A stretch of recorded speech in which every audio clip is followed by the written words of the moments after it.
Minkälaista on lentää Pohjoisnavan yli? No mäpä kerron. Viimeiset melkein 4 vuotta ilmatilan kiertämissyistä yli 90% Finnairin, Japanin ja Korean paluulennoista mennään Pohjoisnavan kautta. Pohjoisnava voi kuulostaa tosi kaukaiselta, mutta se on itsessään vain pari tuntia Suomesta pohjoiseen. Kaikista kauiten tällä reitillä kestää päästä ensin sinne itse pohjoiselle jäämerelle, johon mennään Beringinsalmen kautta. Siitä sitten loiva käännös vasempaan ja kohti kotimaata. Kesäisin tällä reitillä aurinko ei laske ja talvisin ei pahemmin nouse. No kuinka läheltä sitä Pohjoisnavasta oikeasti mennään? No se riippuu kelistä. Pohjoisnavalla on tosi kova avaruussäteily ja se voi joskus jopa olla niin pahaa aurinkomyrskyjen takia, että sitä pitää kiertää kaukaa. Ja silloin tämä reitti mennään Beringinsalmesta ns. Oikealle pohjoisen Kanadan kautta Suomeen. Mutta jos tuulet on lepposat ja säteily ei ole tavallista kovempaa, niin silloin mennään todellakin Pohjoisnavan päältä tai ihan sen vierestä.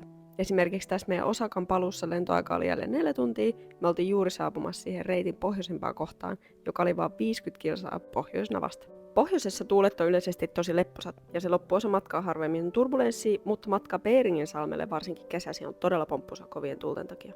Näillä lennoilla talvisin näkee usein revontulia sekä kesällä Pohjoisnavan jäätikköä. Matkaan saat todistuksen tämmöisen lennon mukana olemisesta. Oot sä ollut jo tämmöisen lennon kyydissä?